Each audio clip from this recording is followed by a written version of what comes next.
Hello, buddy.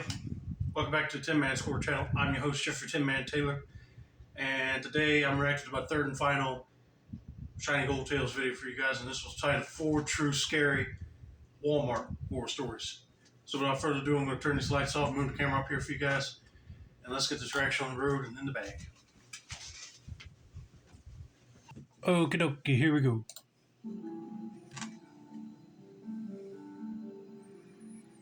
I used to be the assistant manager of a Walmart store. Okay. The actual manager who I worked for was a really lazy and entitled guy, and he would always do whatever he could to have me do as much of his work as possible. He would just sit in his office pretending to do important stuff while I actually ran the store. That's why I was always in charge of hiring new employees. Walmart has pretty high employee turnover, so keeping the store staffed was a big part of my job.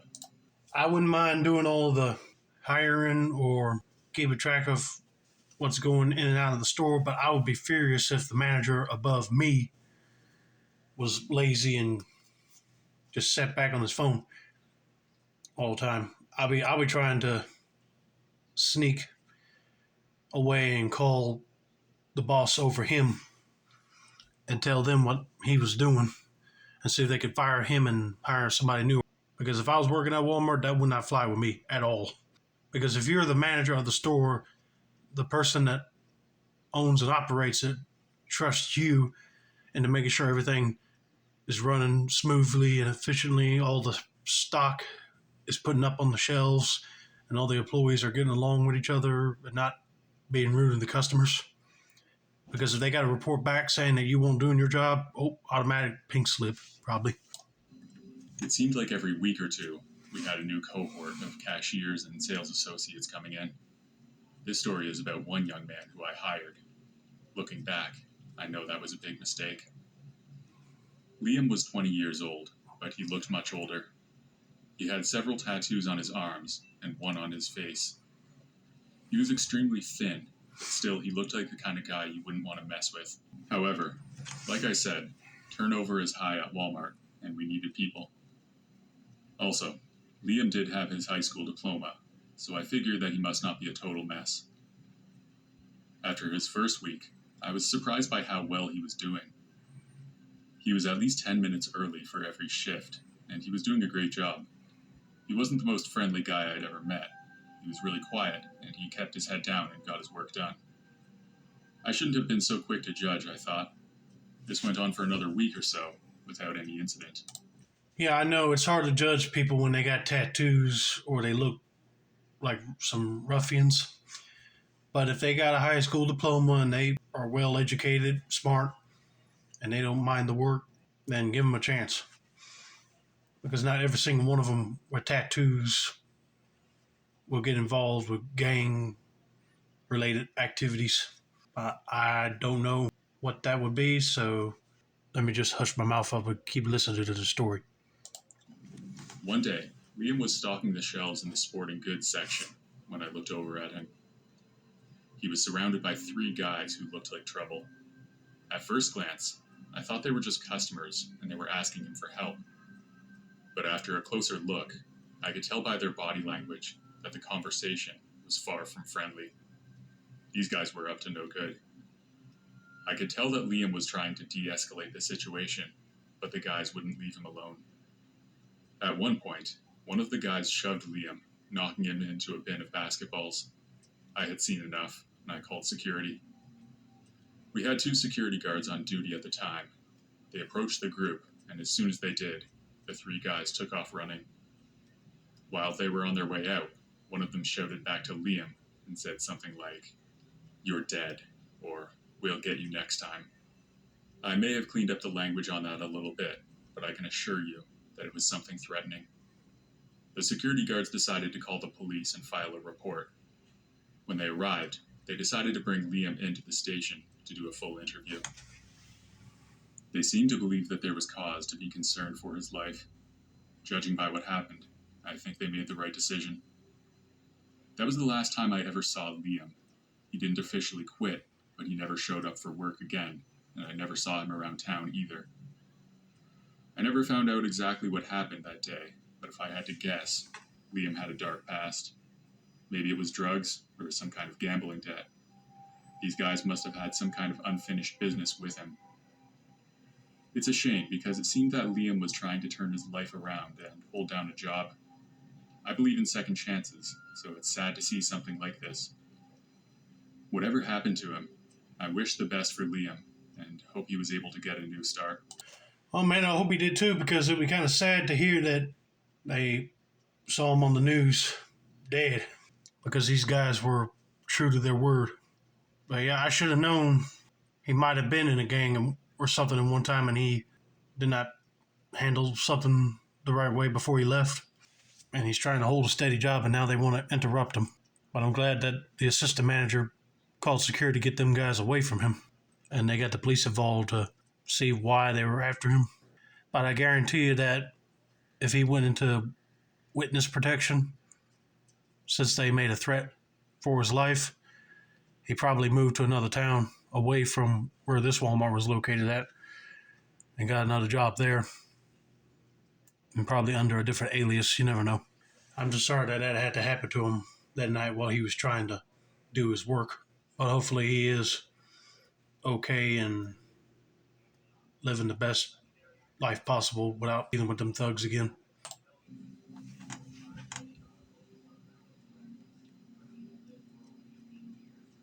I worked at a Walmart supercenter during my last year of high school.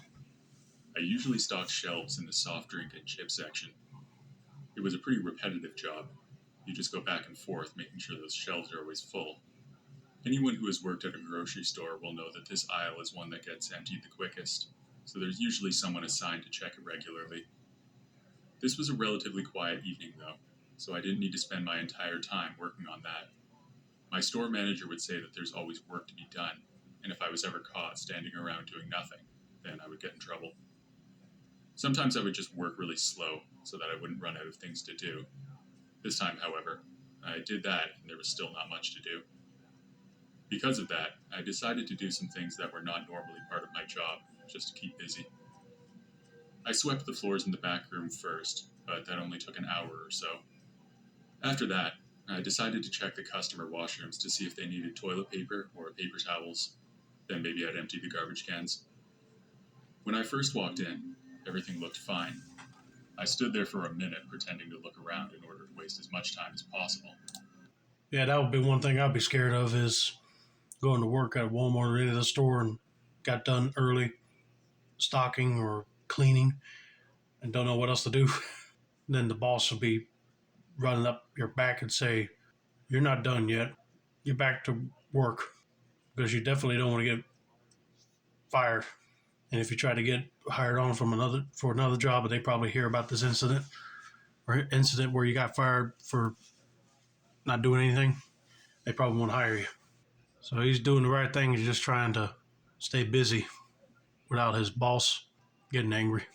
I'll be checking the bathrooms too, just to make sure toilet paper and paper towels are real stocked, and even the soap. But let's just see what else he finds while doing that. The paper towel dispenser was full, and all the stalls had plenty of toilet paper. I was about to turn around and leave when I decided to check the garbage can. It was almost full, so I decided to take it out. I pulled the large black bag out of the can and placed it on the ground, tying it up at the top. Then I put a new bag in its place. After that, I grabbed the full bag and threw it over my shoulder, then started walking to the back room where there was a large garbage dumpster that we would use. While I was walking, I realized that the bag was just a little too heavy, considering that it should just be used for paper towels. It was quite full, but the weight was definitely off.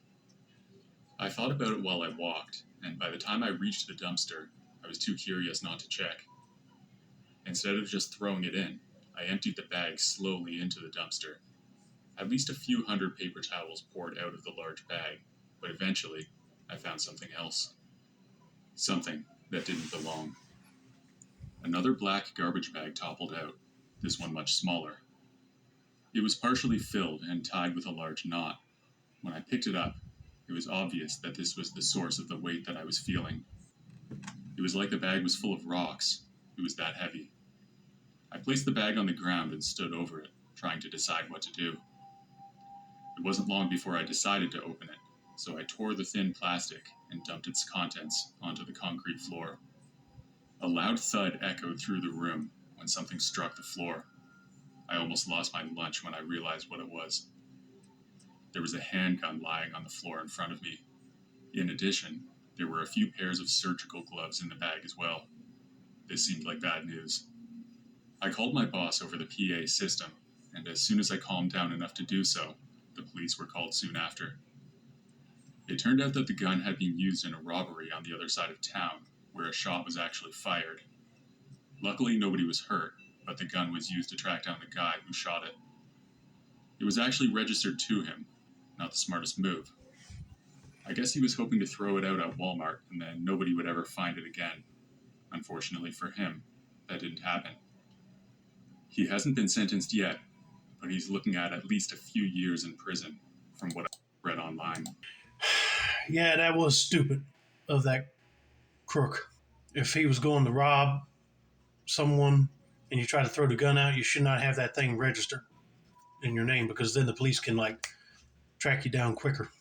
I was getting jumpy in my seat right here because I was thinking, oh crap, did somebody throw either a head or a hand or something in the bag that would make the trash bag way down?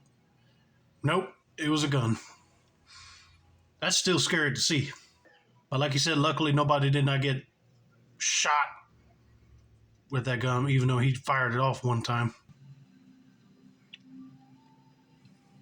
I was working the evening shift at Walmart. I was a cashier, but the cart guy had called in sick, so I was filling in for him partially. I would go out now and then when there weren't any customers at my till.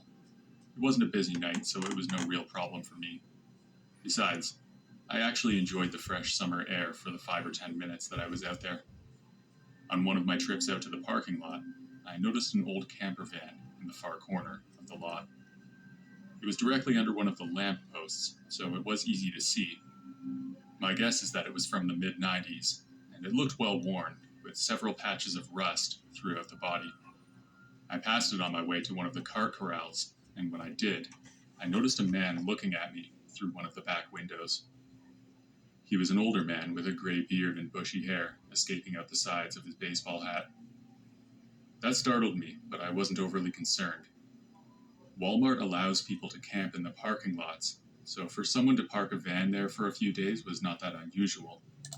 I'm surprised that Walmart would do that, because you never know if you might end up having people stay in a parking lot a lot longer than a couple of days, and you never know, they might be wanted criminals or not.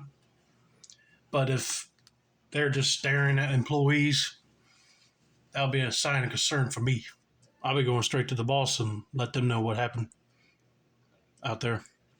You never know what people camping in Walmart parking lots would do. I would see it from time to time. I didn't acknowledge the guy, just looked ahead and kept working. My shift ended at 11 p.m., and by then, I had all but forgotten about the guy. When I was walking through the dark parking lot to my car, I was surprised to see that the van was gone. I figured that the guy had been camping out in the parking lot, so why would he take off at this hour? It didn't make any sense. If he was going to move on, then why not wait until the morning? Strange as it seemed, I kept walking to my car, and when I made it there, I unlocked the door and got in. I started my engine and took one final look around the empty parking lot, then started driving.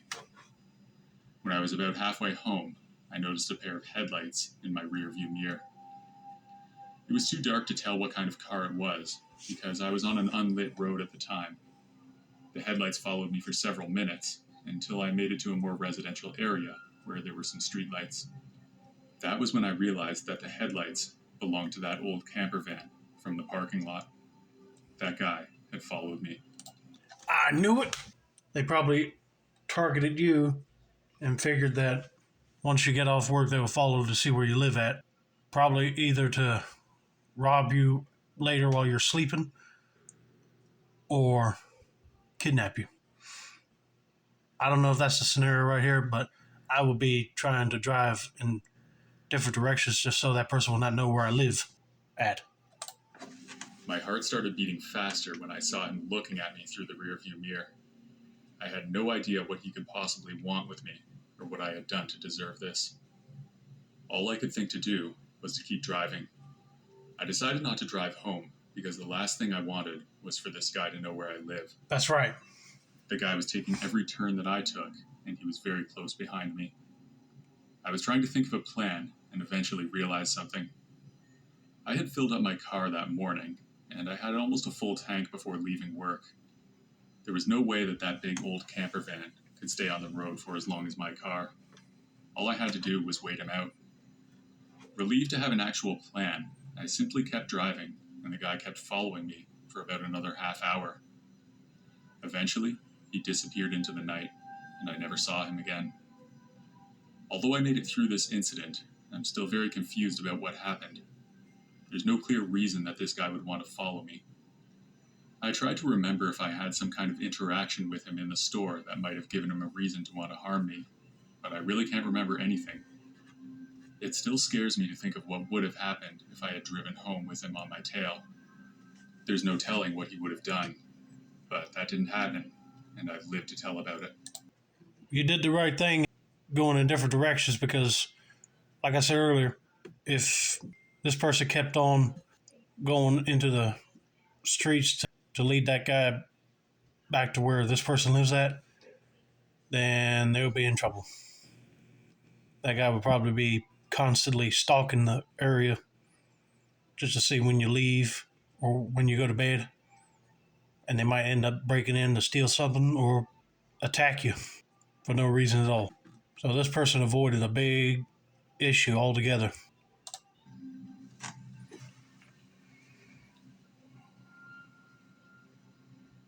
I used to live right down the road from a Walmart store. It was pretty convenient because Walmart has everything that I need. I would go shopping there at least a few times a week, sometimes every day. Therefore, I got to know pretty much everyone who worked there. If not by name, then I would at least recognize almost everyone. One day, I walked in through the large sliding doors and headed for the grocery section. That's when I saw an employee who I didn't recognize. I didn't think much of it because he must just be new. Walmart is always bringing in new workers. This guy was older than most, probably mid-50s with dark hair and eyes. He had really bad posture, like he was hunched over.